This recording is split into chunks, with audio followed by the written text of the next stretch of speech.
Hello, hello, hello. Welcome back to another week here on the Nerds Corner. It is me, your host, Brooks Hauge, and today I am going over a couple of things that I think you guys might enjoy to watch. So first off, we're going to have Voltron Legendary Defender, which had its 5th season come out last weekend. And a little bit older, it's going to be Batman's newest movie, Gotham By Gaslight, which is a reimagining of your favorite superhero, the Dark Knight, in Victorian England style of Gotham, facing off against Jack the Ripper. So without further ado, I will get right into, you grab my notebook, right into Voltron. So first off, we start off the season, last season ended with Lotor asking the Paladins and their entire alliance to let him join them, which was a big shock, and we finally got to see what that meant this season, because he was in prison at the very start of the season and giving tactical information to the Paladins and other members of their forces to destroy everything, to help win this war against Lotor's father, Zarkon, who's the big bad from the beginning of the series. But this Lotor takes a very different approach to everything than the original counterpart. Again, everything is completely reimagined. And I think I enjoy this version of Lotor. Eventually he does get let out by both Shiro and Allura. And then he has a final fight confrontation with Zarkon, which he ends up killing him with the Black Bayard, which is, again, Bayards are the weapons of the Paladins. It's really hard to explain all of this. There are 5 seasons of shows and all of the episodes that exist within that to explain everything, but he was only introduced in season 3, so he has about 18 episodes so far that he's in, or existed in. He wasn't in every single one. But after he defeats Zarkon, he has a plan to take over the Galra. I can't say anything right. Galra Empire, by going into combat in this weird combat ritual that apparently, because he wasn't supposed to be taking part of, because he is not full Galra, he is half Altean. And there's more that comes from that. So since he is half Altean, he has to do how do I explain this? It basically says that he was not allowed to participate, but he ended up winning this tournament, which it was all the generals fighting to see who could light a torch first. And eventually they cheat in a way by making Voltron appear and be a giant distraction for everyone, which was interesting. And I actually really enjoy this version of Lotor. Again, being not an evil dictator that's trying to destroy the Paladins all the time. And he then eventually goes with them in the final episode of the season called White Lion. There are only 6 this season. It's kind of a shame, but you get a season every 6 months, which is amazing, actually. We're getting less than 6 months. 3 months for the next season, which comes out in June, but he actually gains the marks that Alteans like Karan and Allura have, which he calls the Mark of the Chosen, which allows him to enter into this zone, and him and Allura have a team-up mission where you hear more about Lotor. I don't know if this whole situation he could be lying about it, but I kind of doubt it. And then we get next character I want to go over what happened to this season is Shiro. So Shiro, Space Dad as he's referred to, was slightly upsetting this week. merely because I don't know how I feel about him. Like, there was a whole reference back in season 3 when he was lost and everything and couldn't get, like, everyone thought Shiro was dead, but he's not. And then he was somehow back in a Galra ship. And there's a giant theory that I think this is true, that he is a clone created by Hagar to infiltrate the Paladins, and I think this is completely true now. Like, I thought the theory before was just kind of bonkers and dumb, but now I think it's like a lot more plausible just because he has... Well, again, like, you see many scenes with Hagar somehow viewing the Paladins, and it appeared to be through what would be Shiro's eye view. And he also got angry and yelled at Lance a couple of times and basically said he's in charge and did whatever he want, which is completely out of character for Shiro. Shiro's usually the calm leader of the team. It's not likely that he would just lose his mind very easily. And that's one of the things that just kind of astounds me about the season. Like, I think he is a clone, because if you look at the show, he has a complete change when a scene before Hagar tells someone to move forward with their plan, and that's when he had a complete character change. And I thought that was definitely interesting. But it's possible that the original Shiro is not dead because in this weird, like, Paladins combined, everyone in this mystic field, we're together. Lance saw in this field, like, Shiro again, but he didn't know how he felt about it. Like, Shiro didn't remember at all.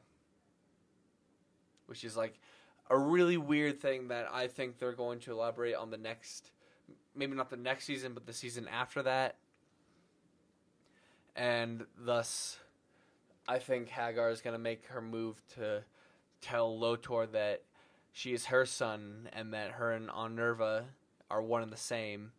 So I think that could be a complete character change for Lotor, and how, if he does turn evil again, how it will happen.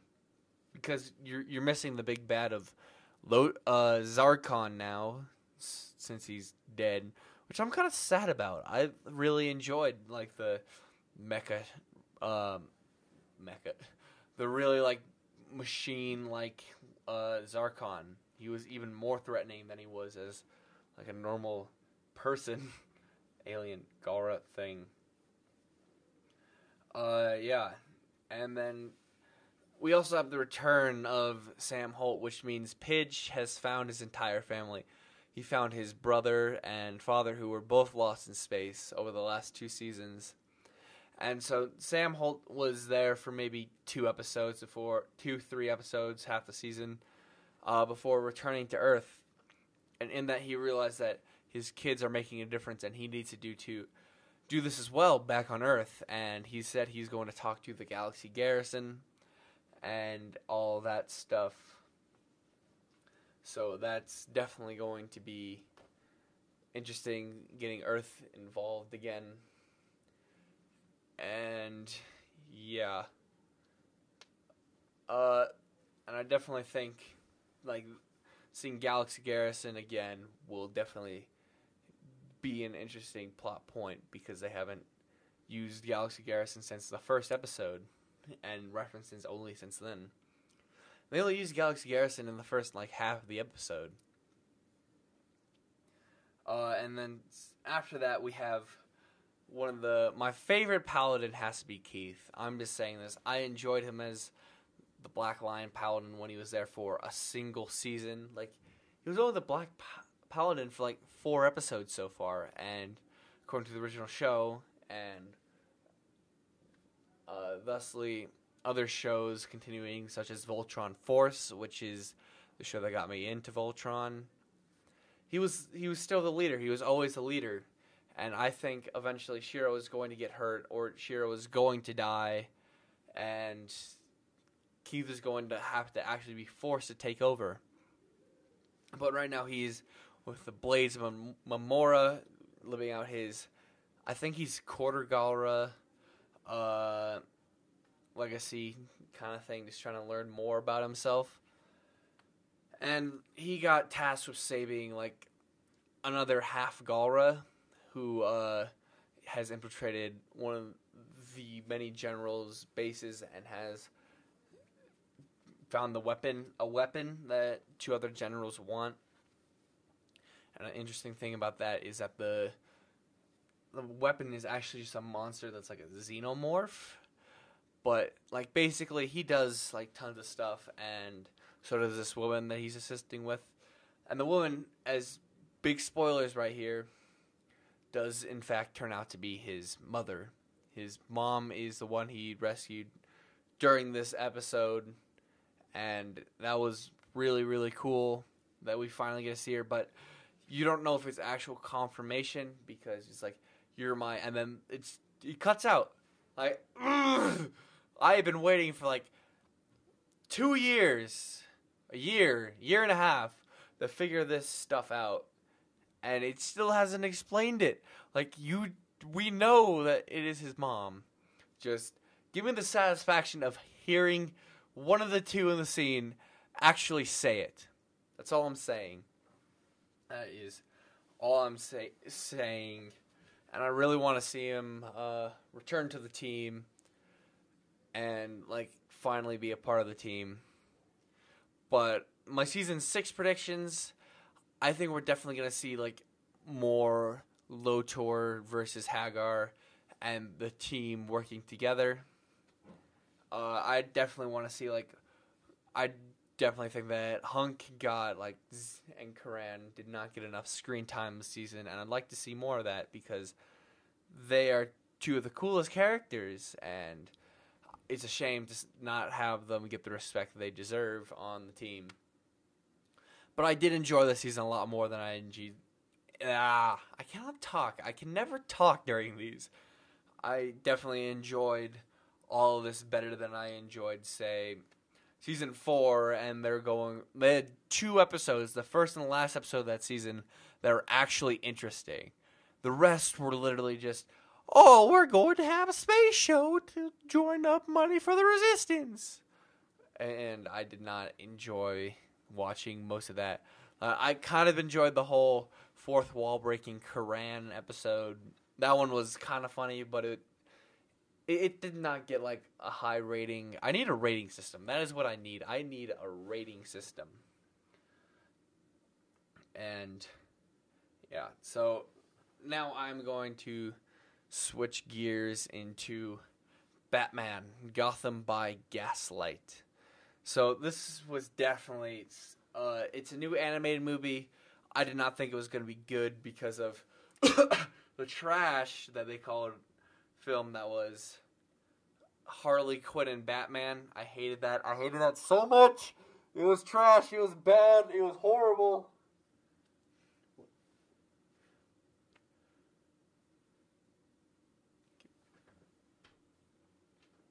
Are you recording? Yeah. There's a group that might come in here and use this. All right. I'll be done in about 10 minutes. I don't think it's till 1:30. Sorry about that. I apologize.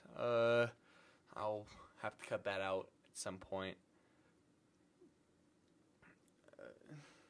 But yeah, Gotham by Gaslight. It's an Elseworld story that reimagines every character from Batman to Selina Kyle to the 3 Robins to Alfred to James Gordon to Harvey Dent.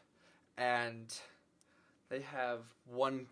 the villain of this is someone a little bit more... I don't know how you'd say this. He's definitely weird. Like, you wouldn't expect Jack the Ripper to be fighting Batman. So it does a really good job of just reimagining everything. And I love this. So I'm going to give you a spoiler warning just because I'm going to go over the plot pretty quickly and then talk about the biggest twist of the movie, which I love this twist. So we have basically in the streets, Jack the Ripper going and killing, again, harlequins, or he devolves eventually.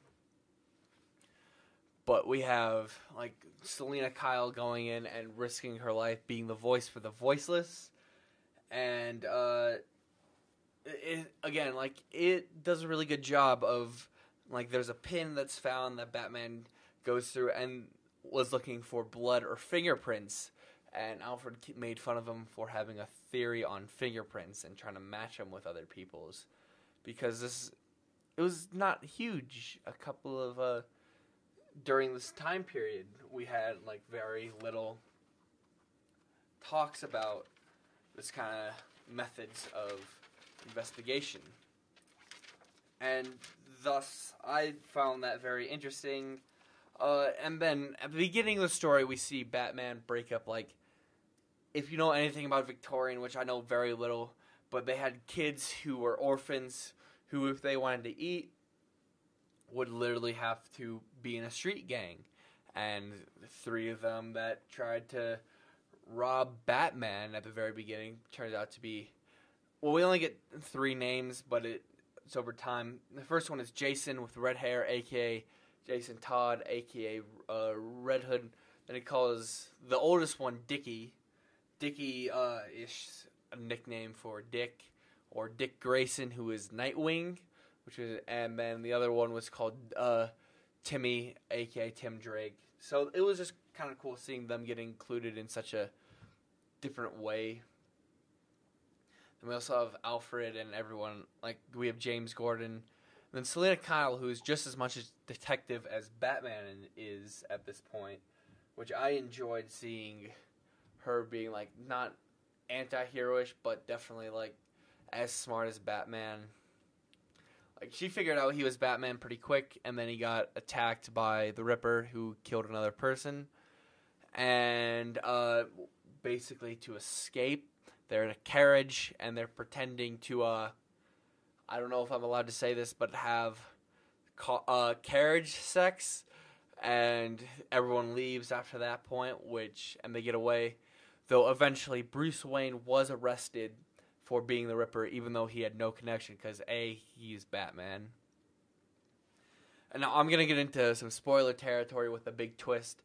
So this entire movie, we have a basic idea of what Jack the Ripper is. So he is like ex-military surgeon because of how well he cuts bodies. I hate saying that. And everything. And we're working with Gordon. So Batman eventually goes to look for Gordon after he breaks out of prison. And he then discovers Gordon's wife. So here it comes. James Gordon is Jack the Ripper. I thought that was an amazing twist because you wouldn't... And he goes very Joker at this point. Like, he goes crazy, and I loved him, and it was so good. I loved it. It was just such a big reveal. I would recommend going and watching Gotham by Gaslight. It's amazing. It is awesome. It is amazing, but he eventually has, like, this... where he explains everything and how he was a soldier and that might have broke him and everything after that during their final fight. And in the end, Gordon is, in fact, killed by Batman by accident because a Ferris wheel in the Gotham's World Fair, which is like the Chicago World's Fair, he's crushed by a Ferris wheel and he gets lit on fire. And in that final moment... he kind of laughs like the Joker. It devolves into the Joker's laugh, and you're like, was James Gordon the Joker the entire time? Probably not. Probably. It's, again, like an off-world parallel universe story where it's a what-if story. Anything can happen. It doesn't really matter about it, but it was still cool, and the final line is basically... Alfred shows up with the 3 orphaned Robins, and Batman asks, like, are these yours, Alfred? And it's like, no, they're yours, Master Bruce. And it's like, why are you dumping these kids on him? I mean, I get that it's cool to include everyone, include all 3 Robins and everything. but I definitely think it was just weird for Alfred to just mention it and everything.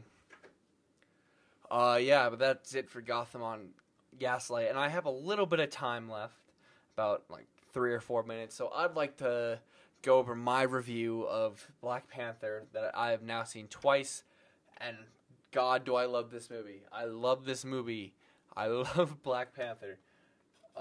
And, like, if you saw last week's or last time's episode with Mr. Fagnet, I had not seen it at that point. I have now seen it twice.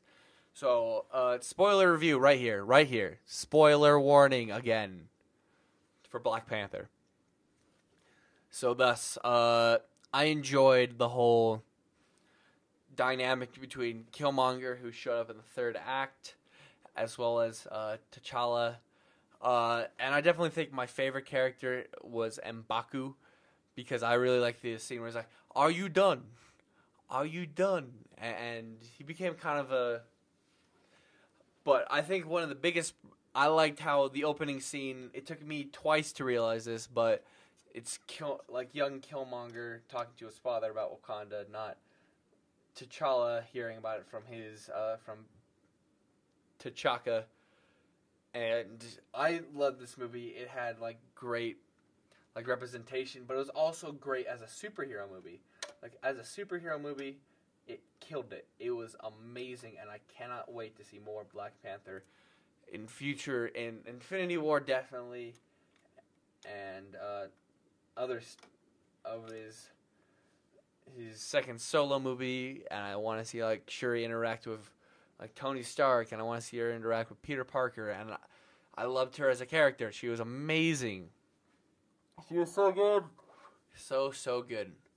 But definitely go and watch it more than once, because upon further viewing, you will get just more out of each viewing, and I love this movie for that.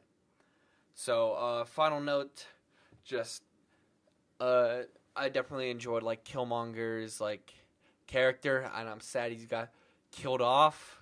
So I think the biggest problem with the movie was, T'Challa did not have his own theme song, which would have made the scene where he crashed down the helicopter and challenged Killmonger to a fight 1,000 times better. He had a cartoon which had one of the coolest theme songs ever.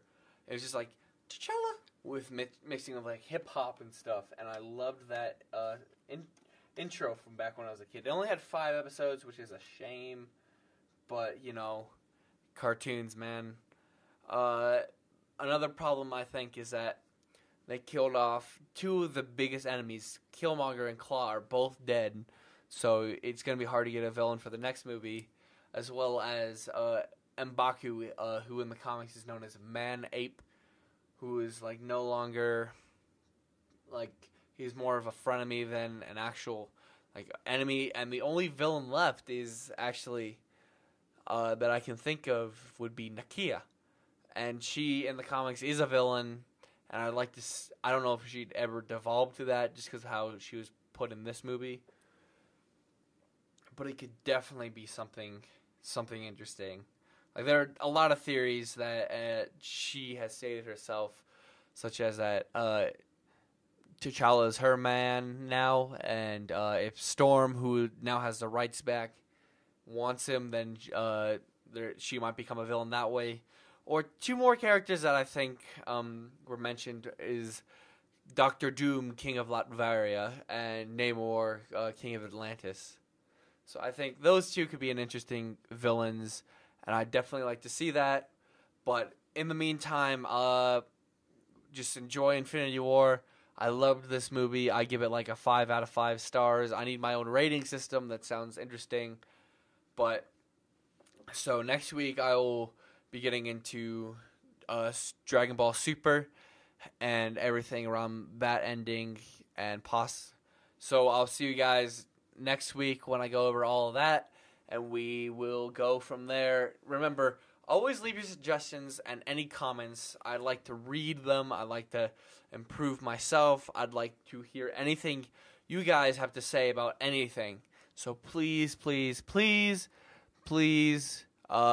make sure you give me ideas, because I love doing this podcast, and I love like hearing you guys having responses. I want to hear anything I can do.